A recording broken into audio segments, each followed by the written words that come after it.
transmission. So, you finally made it. The most elite squadron of shock troopers the intergalactic conglomerate of oligarchical empire states has to send. What was that, Spaulding? That was them behind us, in that explosion. Well, who are this lot then? Guess they're fighting now. Welcome to the Laser Blast Initiative, where we take some randomers off the streets and for 30 minutes to an hour, turn them into hardened veterans of laser warfare.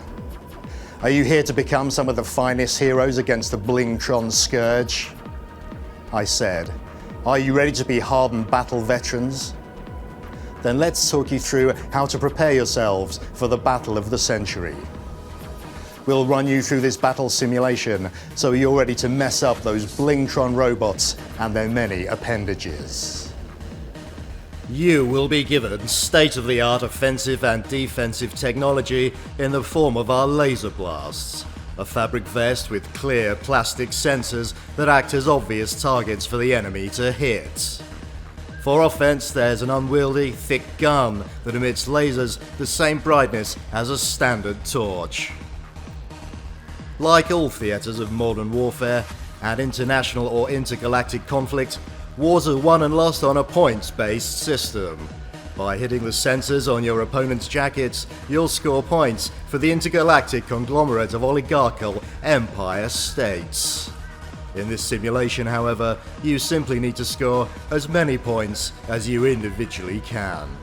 In our training simulations, we aim to make theatres of war as accurate as possible. We have strobe lights, smoke, and handy mirrors to bounce your shots off and shoot yourselves.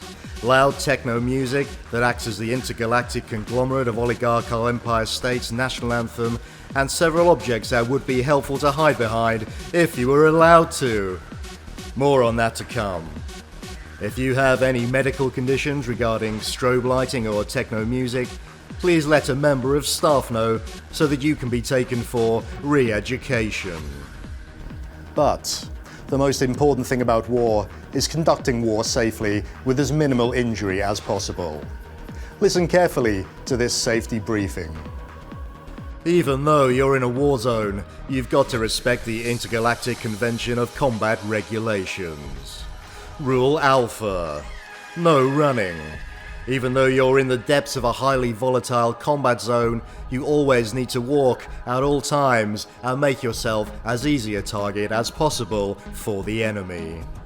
Rule Beta: no covering the sensors on your laser vest. Again, covering yourself up and making yourself the smallest target possible is very unsporting in the heat of bloodthirsty battle. Make sure that you're very easy to hit by exposing all of your sensors to potential laser blasts. Rule Gamma: no crouching, crawling, or lying down. This rule partly encompasses Rule Beta, as it obscures some of your sensors from battle. However, it can put the enemy at a dangerous disadvantage, so naturally you shouldn't utilize this tactical approach to battle. Rule Epsilon: players must stay a safe distance from each other. Laser bayonets are still under R&D, and therefore strict distance should be kept at all times. Since laser kickboxing is in the warehouse next door, please refrain from using your hands and feet in any form of melee combat. Rule Zeta: you must be at least 7 years old. Due to the high turnover in soldiers, child conscription has become a necessary and mandatory part of the Laser Blast Initiative under Project Sparta. Children from the ages of 7 and up are considered of sufficient strength and fitness to wield such deadly technology. Children 6 and under should not be exposed to the atrocities of intergalactic warfare, however. Rule Eta: just like all zones of combat, there are no planned fire drills. If you hear a fire alarm, please head to the exits to be escorted out of the combat zone by one of our personnel. Now you're ready to go and have fun. Go reclaim intergalactic conglomerate space territory, you good little soldier, you. Good luck out there.